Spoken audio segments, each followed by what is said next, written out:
Olá, boa tarde. Você acompanha agora notícias do Brasil e do mundo. A reabertura de diversos destinos internacionais aos brasileiros provocou uma corrida por passagens, com as buscas nos sites de viagens saltando para mais de 300%. E um levantamento de empresas do setor mostrou que mesmo com a procura para alguns destinos no exterior, a média de preços ainda representa um desconto de até 40% em relação a 2019, antes do início da pandemia. O levantamento levou em conta os destinos nacionais e internacionais mais buscados no primeiro semestre de 2021 e comparou os valores médios dos bilhetes aéreos de ida e volta para estes mesmos destinos na primeira metade de 2019. Entre os destaques estão Cancún, no México, com 48% e Salvador, com 33%. Os custos dos bilhetes para voos domésticos também caíram, inclusive para destinos bastante procurados, como Rio de Janeiro, Recife e Natal. Quem cogita em voar para a França, que recentemente anunciou a reabertura para os turistas brasileiros vacinados, agora pode ser um bom momento. De acordo com a pesquisa, a passagem de avião para a capital francesa ficou até 29% mais barata em 2 anos. Outro destaque é a presença de cidades como Orlando, Nova York e Miami, entre os 10 destinos internacionais mais buscados do primeiro semestre de 2021. Embora as passagens aéreas para as 3 localidades apresentem preços mais baixos, as fronteiras do país permanecem fechadas para os turistas que voam do Brasil. O Diese calculou que o salário mínimo ideal para garantir o básico nos lares brasileiros seria de mais de R$5.000. O valor considera o custo da cesta essencial de alimentos, educação, moradia e saúde adequados. O salário mínimo de 2022 deve ser de R$ 1.169, segundo a proposta orçamentária anunciada pelo governo federal. O reajuste de R$ 69,00, ou 6,2%, é inferior à inflação projetada para o ano, que deve girar em torno de 7,4%.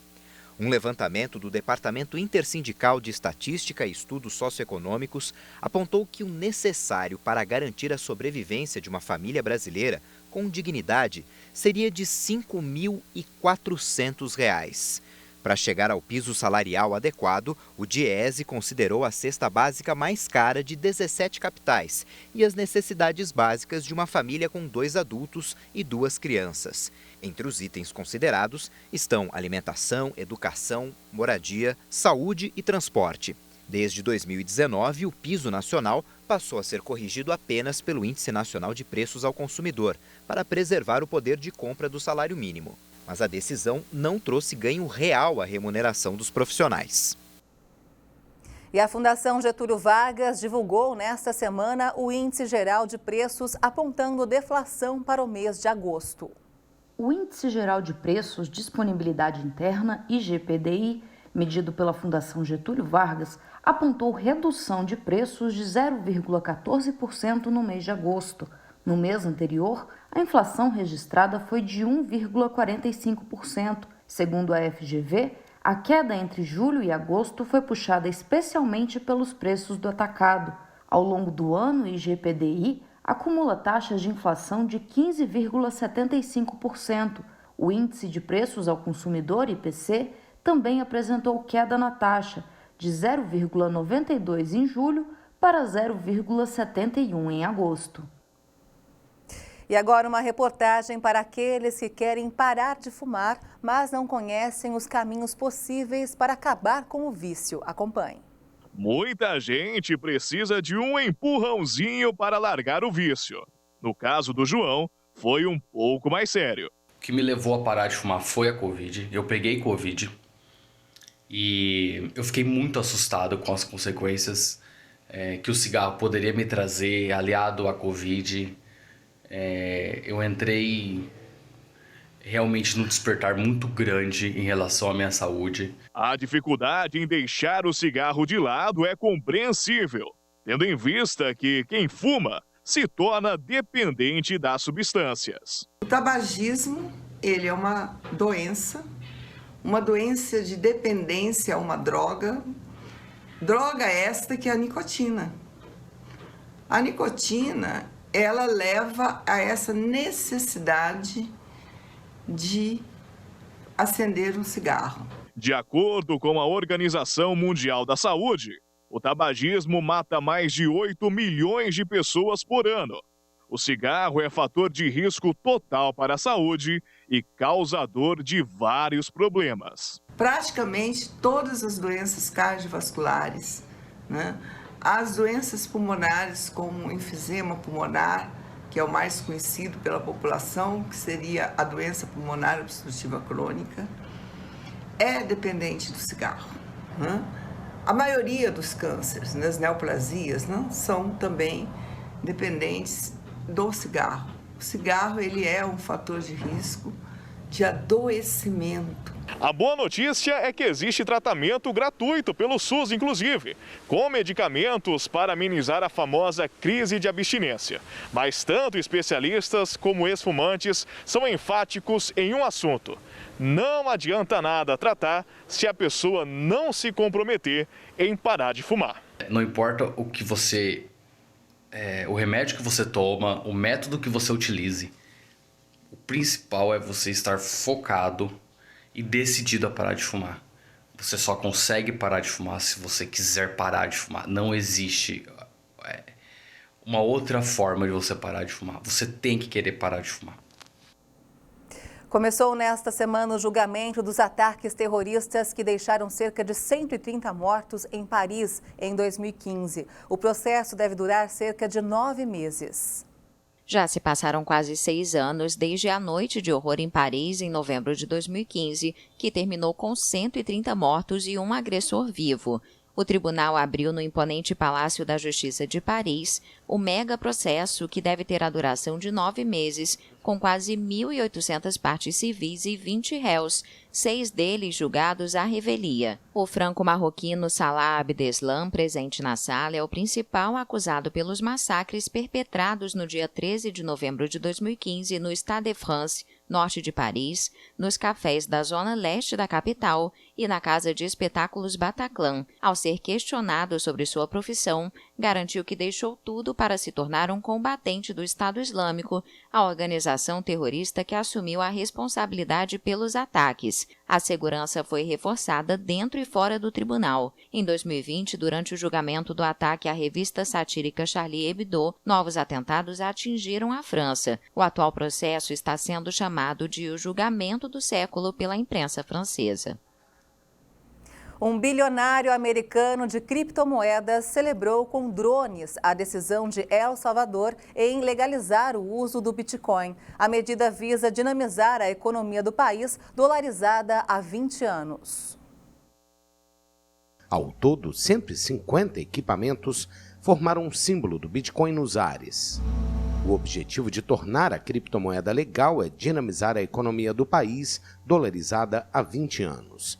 A medida foi implementada pelo presidente Nayib Bukele, mas sofre forte resistência da população e gera dúvida em especialistas. Buenas tardes. It's like digital gold. This is where you put money away. É como ouro digital, é onde se guarda dinheiro para dias turbulentos, para sua conta poupança, e até agora todos que participaram ao longo do tempo se saíram muito bem e acho que vai continuar a ser assim. And I believe that will continue to be the case. A administração concedeu aos salvadorenhos um valor equivalente a $30 em bitcoins para que comecem a operar. Quando foi criada em 2009, a criptomoeda valia centavos de dólar. Atualmente, seu preço está em torno de $50 mil.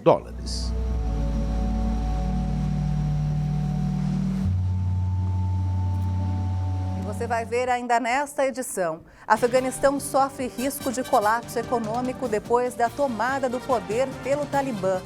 E ainda, por contrato, Neymar tem direito a 40 milhões de reais para ser gentil com os torcedores do Paris Saint-Germain. Os detalhes você confere daqui a pouco. Até já!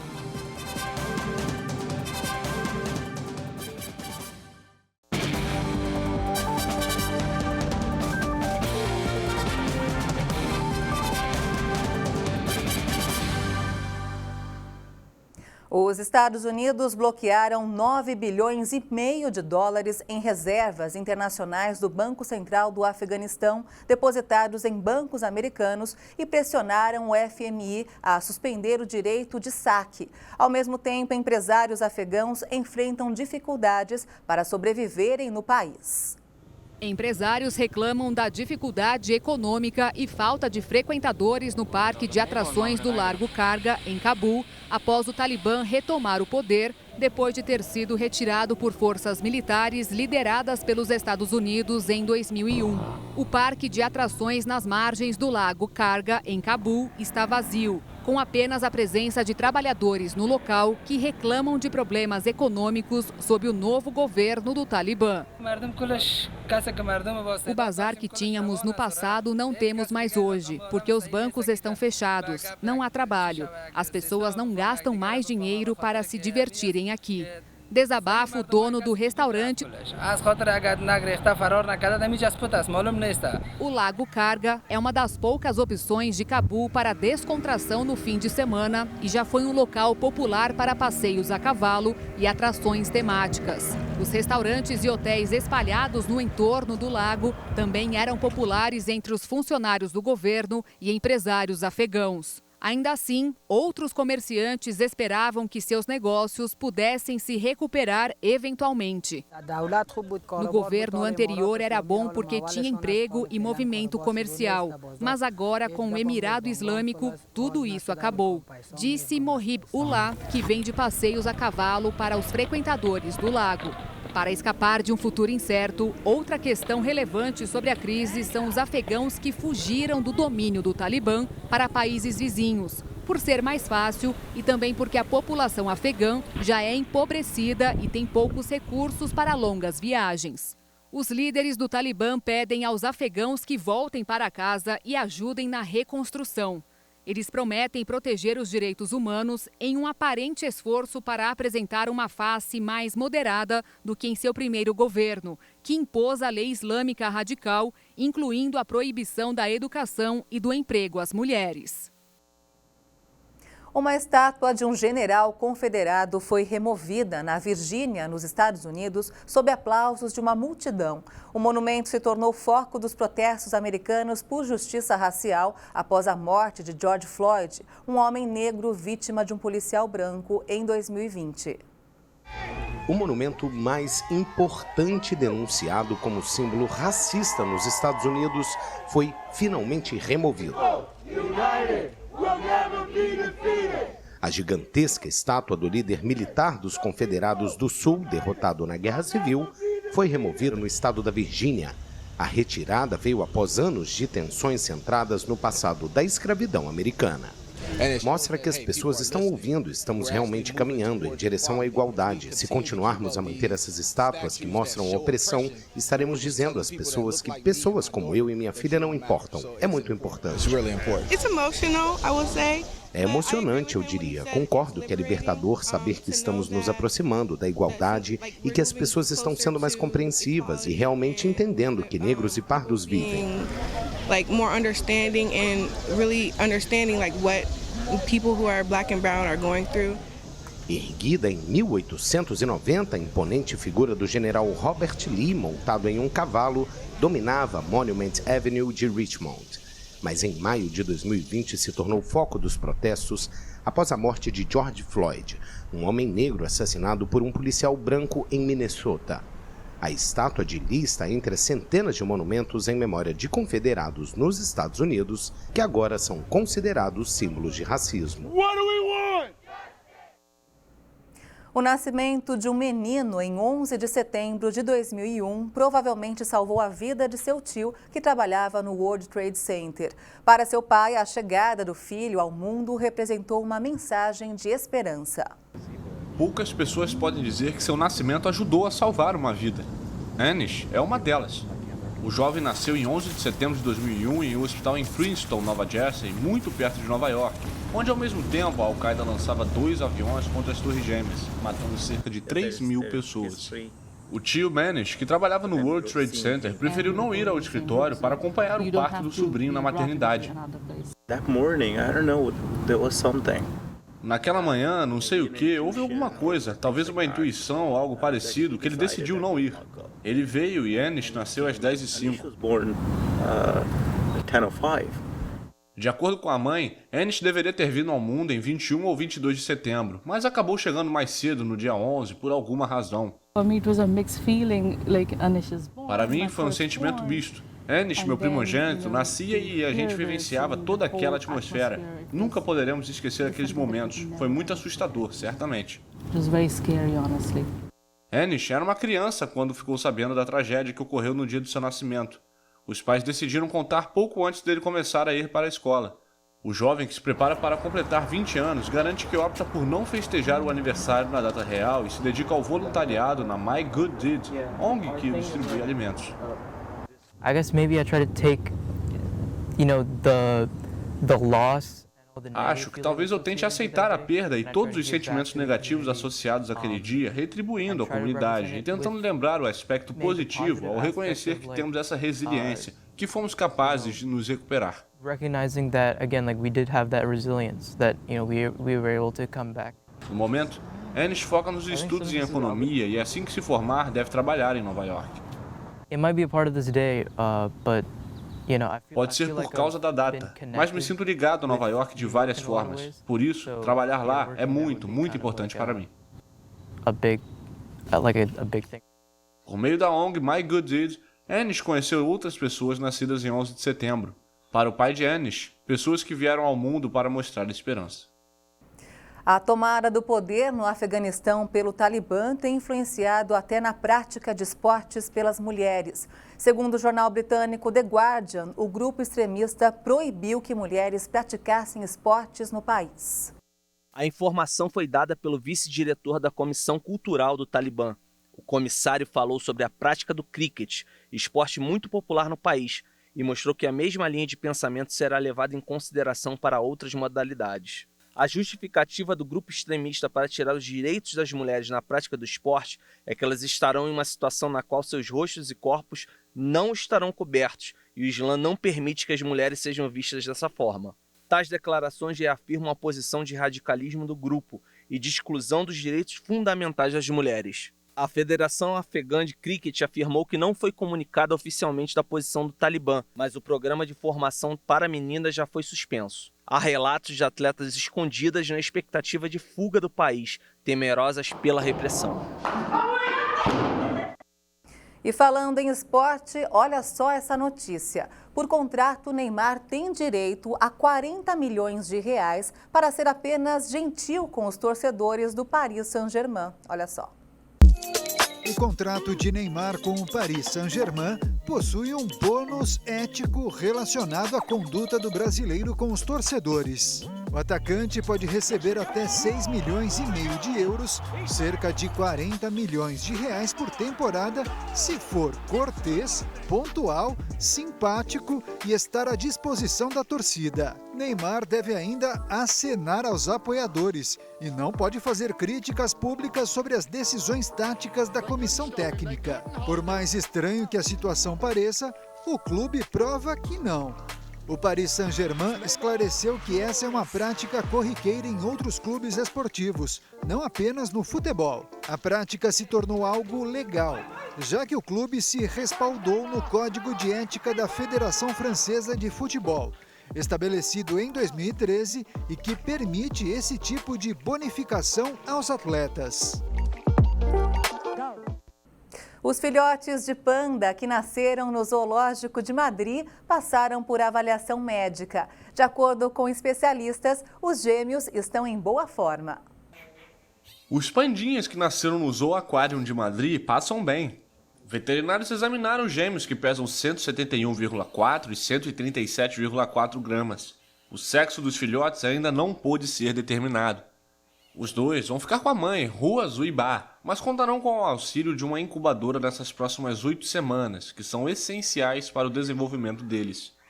Segundo o zoológico, o nascimento dos gêmeos foi uma grande contribuição para os programas de preservação de espécies de extinção. A reprodução dos pandas é complicada, seja no cativeiro ou na natureza, segundo os especialistas, poucos animais possuem o interesse em se acasalar. E mesmo quando há interesse, não sabem como realizar o ato. Além disso, as fêmeas só entram em período reprodutivo uma vez ao ano por 1 ou 2 dias. O panda gigante é listado como uma espécie vulnerável pela União Internacional para a Conservação da Natureza, com menos de 2.000 indivíduos soltos em seu habitat. E essa edição termina aqui. Você acompanha outras informações durante a nossa programação. E se quiser rever as nossas reportagens, é só acessar o canal HIT Notícias no YouTube. Obrigada pela sua companhia e um ótimo sábado para você. Tchau!